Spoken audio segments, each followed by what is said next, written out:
रही है गंभीरता से, जिससे पता चल सके इतना वजन कम कैसे हुआ। 8.5 किलो वजन कम होना और उसकी वजह पता न चलना, ये कई गंभीर बीमारियों के संकेत होते हैं। आप किसी भी डॉक्टर से पूछ लीजिए, अगर लगातार वजन घट रहा है और उसकी वजह पता नहीं चल रही है, तो निश्चित रूप से यह गंभीर बीमारी का संकेत है। तो यह हम सब के लिए, अरविंद केजरीवाल जी के लिए, उनके परिवार के लिए, उनके चाहने वालों के लिए, दिल्ली के हों, देश के हों, उन सब के लिए गंभीर चिंता का विषय है नंबर 1। दूसरी बात क्या हुई, इस दौरान जब से वो जेल में है, लगभग 5 बार ऐसा हुआ है जब रात में उनका शुगर अचानक डाउन हुआ और वो 50 से भी कम गया, 50 से भी कम गया शुगर लेवल। और आप जानते हैं कि शुगर बढ़ना तो एक बार आप कंट्रोल कर सकते हैं, अगर शुगर आपका लगातार गिर रहा है और अचानक ऐसे गिर रहा है, सोते समय गिर रहा है, तो कोई भी व्यक्ति कोमा में जा सकता है। यह स्थिति अभी हम लोगों ने देखा था, जब आतिशी का शुगर लेवल 41 पहुंच गया तो डॉक्टरों ने कहा कि ये कोमा में जा सकती है, इनको एडमिट कराइए तुरंत। 50 से नीचे 5 बार दिल्ली के मुख्यमंत्री अरविंद केजरीवाल जी का शुगर लेवल गया, 5 बार। कौन रहता है रात में हॉस्पिटल, जेल के सेल के बाहर? कौन सा डॉक्टर बैठा रहता है?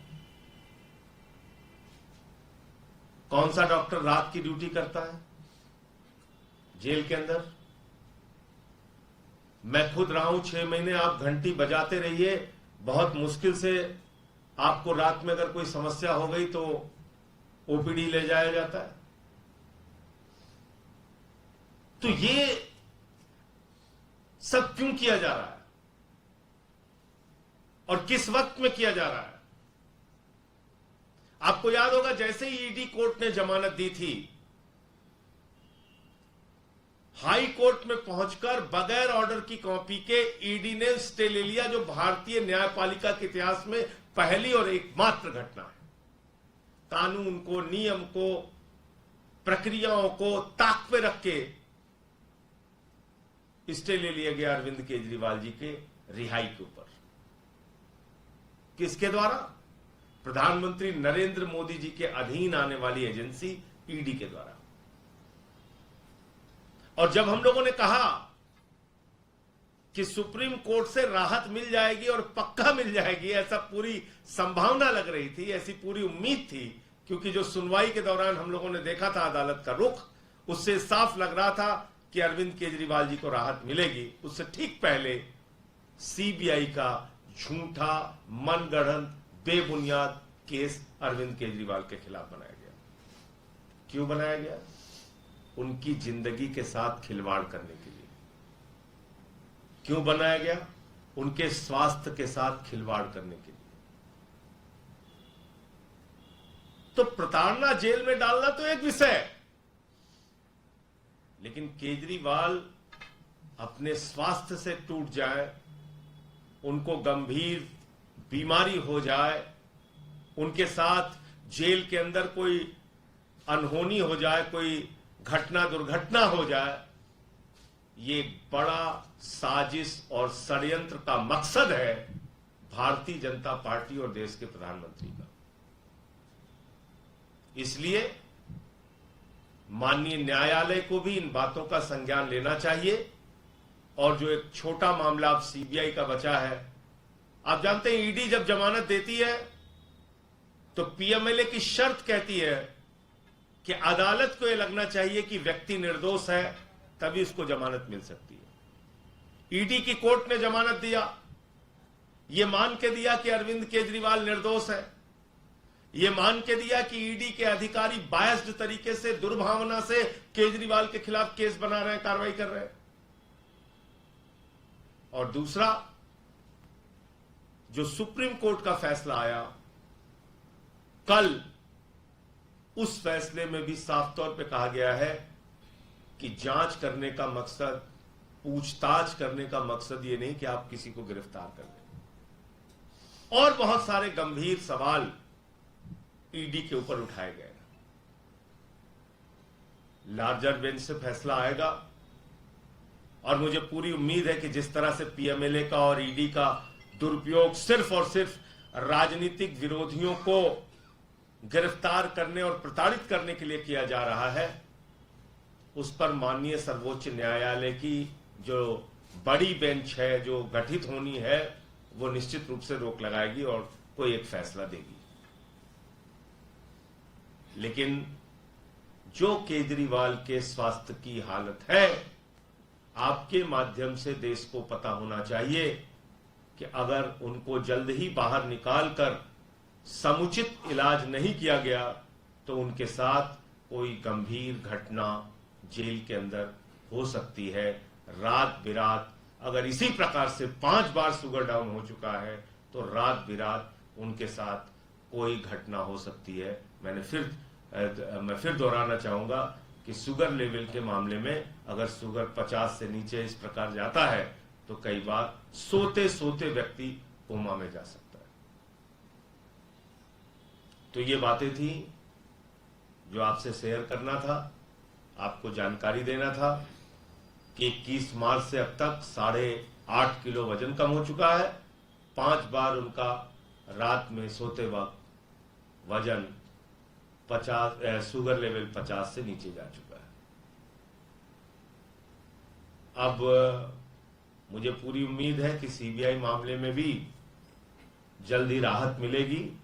अरविंद केजरीवाल जी बाहर आएंगे और जो कुछ भी बीजेपी के लोग या देश के प्रधानमंत्री हमारे साथ कर रहे हैं उसका जवाब हम लोग मिलकर देंगे।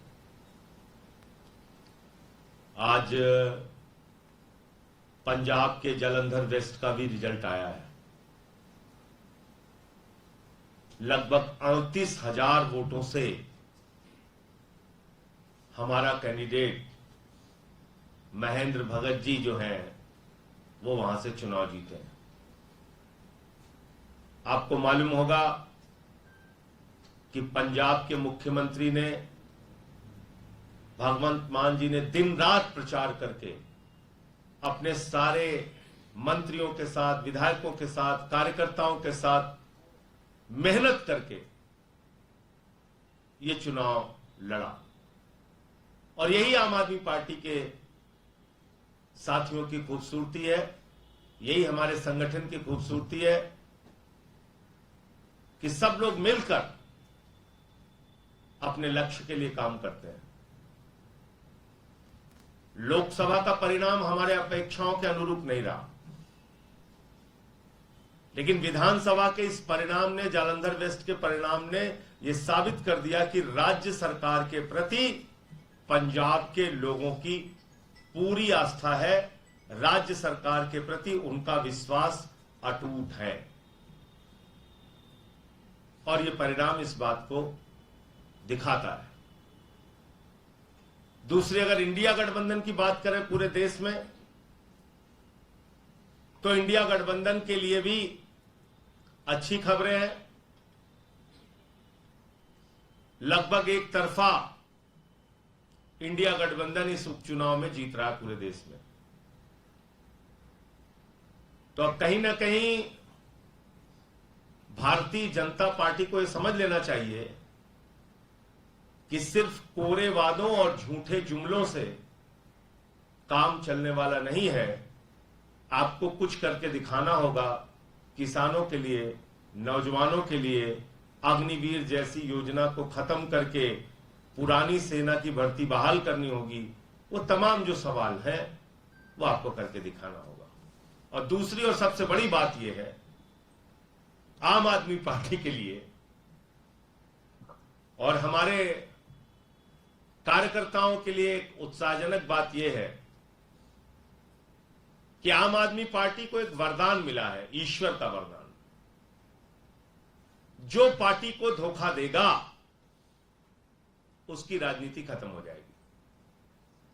मैं नाम नहीं लूंगा, शुरू से लेकर अब तक उठा के देख लीजिए आप। जो आम आदमी पार्टी को छोड़ के बीजेपी में गया उसका क्या हश्र हुआ पूरे देश के सामने। तो इसलिए जो हमारे विधायक हैं, मंत्री हैं, सांसद हैं, हमारे साथी हैं, सबके लिए एक बड़ा संदेश भी है इस पंजाब के चुनाव के परिणाम में। हमें नहीं कहते हमारे अंदर सारी अच्छाइयां हैं, होगी कुछ कमियां। आपस में बैठिए, बातचीत कीजिए, संवाद कीजिए, एक दूसरे से कोई मतभेद है तो उसको दूर कीजिए, लेकिन इसी परिवार के अंदर रहिए। परिवार के बाहर जाएंगे कोई इज्जत मिलने वाली नहीं। आम आदमी पार्टी परिवार को छोड़ के जाएंगे तो कोई इज्जत मिलने वाली नहीं है। मैं पुराने नाम तो नहीं लूंगा, लेकिन ताजा नाम जरूर ले लूंगा। एक हमारे सांसद जी थे, बड़ी मेहनत करके कार्यकर्ताओं ने उनको जालंधर से जिताया, रिंकू जी। आया तो मुझे लगा कि बहुत अच्छा लड़का है, छोटे भाई की तरीके से हम लोगों ने उसको समझाया, ऐसे सदन में बोलना है, ऐसे करना है। चला गया बीजेपी में, लोकसभा का चुनाव हार गया। फिर दूसरे ये जालंधर वेस्ट के विधायक थे शीतल जी, ये भी आम आदमी पार्टी से जीत के आए थे। कार्यकर्ताओं ने मेहनत किया, मुख्यमंत्री भगवंत मान ने प्रचार किया, संदीप पाठक जी ने संगठन का काम किया, राघव चड्ढा लगे रहे, जर्नैल सिंह लगे रहे, पूरे जो हमारी पार्टी के लोग थे लगे रहे। ये भी छोड़ के बीजेपी में चला गया। तो जालंधर वेस्ट का चुनाव इसकी वजह से हो रहा था। कितने वोट से जीते? 38,000 वोटों से आम आदमी पार्टी के प्रत्याशी महेंद्र भगत जी जीते। तो रिंकू भी हार गए, शीतल भी हार गए। तो इन दोनों व्यक्तियों से हमें क्या शिक्षा मिलती है? आपको धोखा दोगे, राजनीति खत्म हो जाएगी। जिस परिवार में हो वहीं बने रहो। थोड़ा बहुत मतभेद है, कहीं कोई बात बुरी लग रही है, घर के अंदर बात करो। परिवार में बातचीत, संवाद से सारी समस्याओं का समाधान होता है। दूसरी जगह जाओगे बहुत बुरा हाल होगा। पुराने नाम याद दिलाऊंगा तो बहुत लंबी सूची हो जाएगी। कोई तो मुख्यमंत्री बनने चला गया था भाजपा में, क्या हाल हुआ? अपनी सीट बचाना मुश्किल हो गई, हार गए थे चुनाव। तो इसलिए आम आदमी पार्टी का कार्यकर्ता बड़ी निष्ठा के साथ किसी के साथ लगता है, बहुत मेहनत के साथ लगता है। उसको कहीं से भी ठेस पहुंचाना ठीक नहीं। पार्टी मुसीबत में हो तो उस वक्त धोखा देना ठीक नहीं। पार्टी के साथ खड़े रहिए। ये जालंधर वेस्ट के परिणाम का एक और बड़ा संदेश है। धन्यवाद। आपके कोई प्रश्न हो तो आप पूछ सकते हैं। संजय जी, अगला जो पड़ाव है, चुनावी पड़ाव वो दिल्ली है। आप ये मैसेज दे रहे हैं कि अपना अगर छोड़ के जाओगे तो पछताओगे, तो क्या ये दिल्ली के विधायकों को भी संदेश है? चूंकि शकरपुर और सबके लिए संदेश है। दिल्ली के विधायक हों, दिल्ली के मंत्री हों, पंजाब के विधायक हों, पंजाब के मंत्री हों, दिल्ली के सांसद हों, पंजाब के सांसद हों, ये सबके लिए मैसेज है। और पार्टी संगठन के पदाधिकारियों के लिए भी मैसेज है। और इस मैसेज के साथ मैं एक बात और कह रहा हूं कि हमारे परिवार में कमियां होंगी, लेकिन उसको हम मिल बैठकर बातचीत करके दूर करेंगे। मुसीबत में पार्टी छोड़ना, संकट के समय में पार्टी छोड़ना, यह ठीक बात नहीं है और इसको कोई पसंद नहीं करता। खासतौर से आम आदमी पार्टी के बारे में तो मैं दावे के साथ कह सकता हूं, जो ये पार्टी छोड़ के बीजेपी में गया वो कभी जीत नहीं पाया चुनाव हारा है।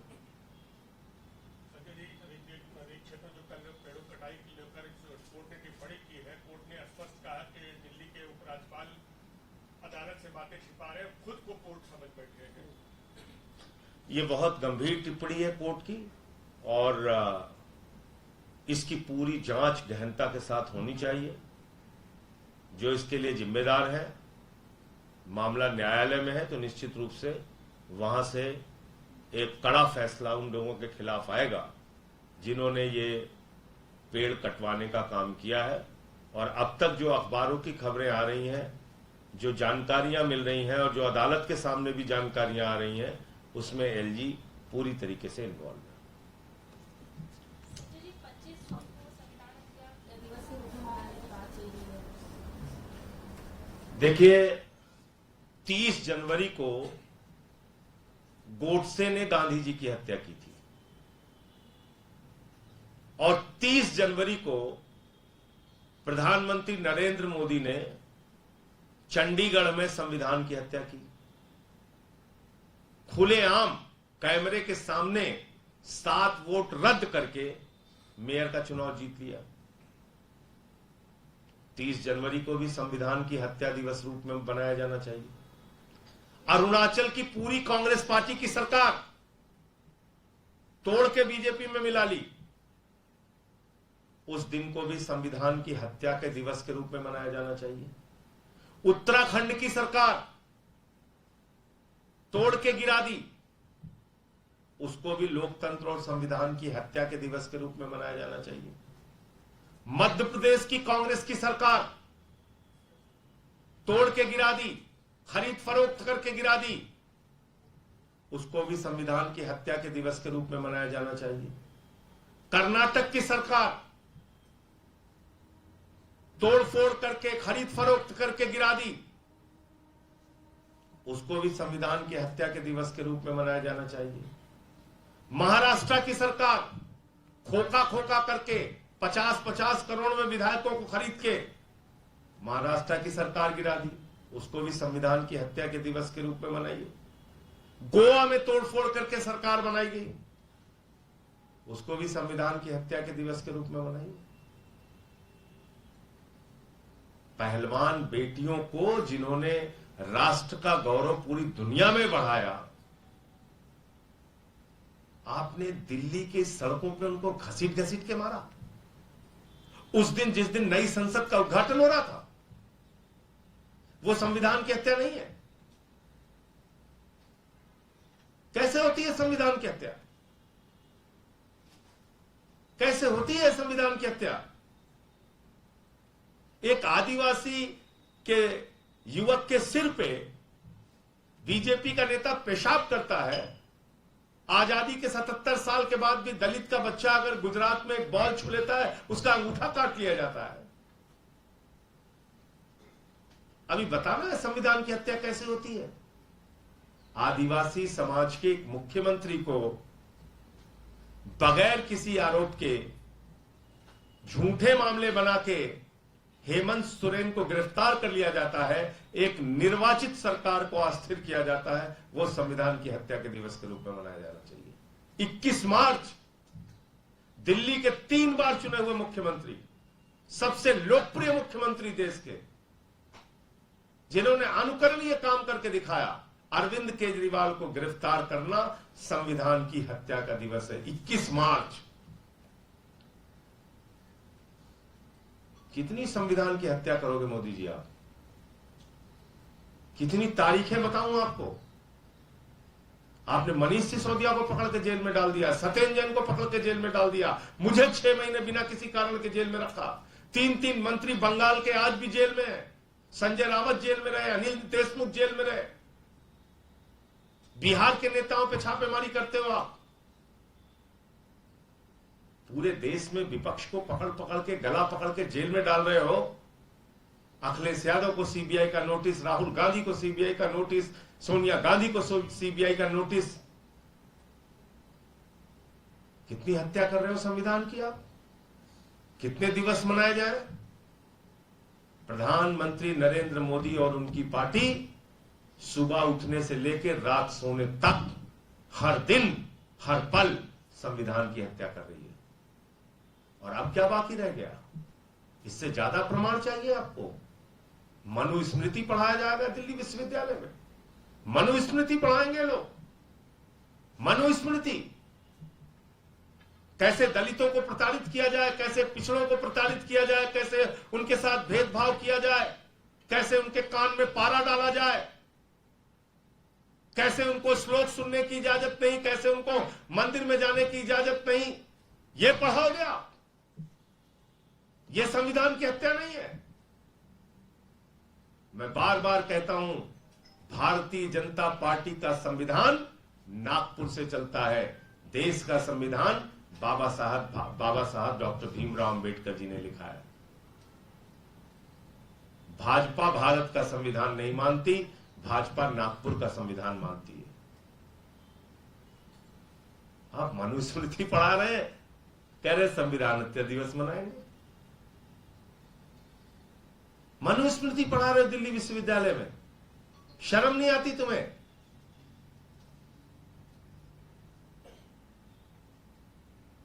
तो इसलिए हर दिन हर पल एक ही मकसद है मोदी का, संविधान की हत्या करो, आरक्षण खत्म करो, दलितों, पिछड़ों, अल्पसंख्यकों, आदिवासियों को अपने पैर के नीचे कुचलो, उनको इंसान नहीं जानवर समझो। यही मकसद है और इसलिए कोई कंफ्यूजन हम लोगों के दिमाग में नहीं है। इनसे लड़ाई लड़ेंगे। 22 तारीख से संसद शुरू हो रही है, फिर ये सवाल उठाएंगे। संजय जी, सेंट्रल गवर्नमेंट ने जम्मू कश्मीर रिफॉर्मेशन एक्ट के अंदर बदलाव किया है, एलजी को ज्यादा पावर्स दी गई है, मुख्यमंत्री जो भविष्य में चुना जाएगा उसकी शक्ति। तो मैंने वो देखा नहीं है जो आदेश जिसका आप जिक्र कर रहे हैं, देखकर ही इस पे कोई प्रतिक्रिया देना ठीक होगा।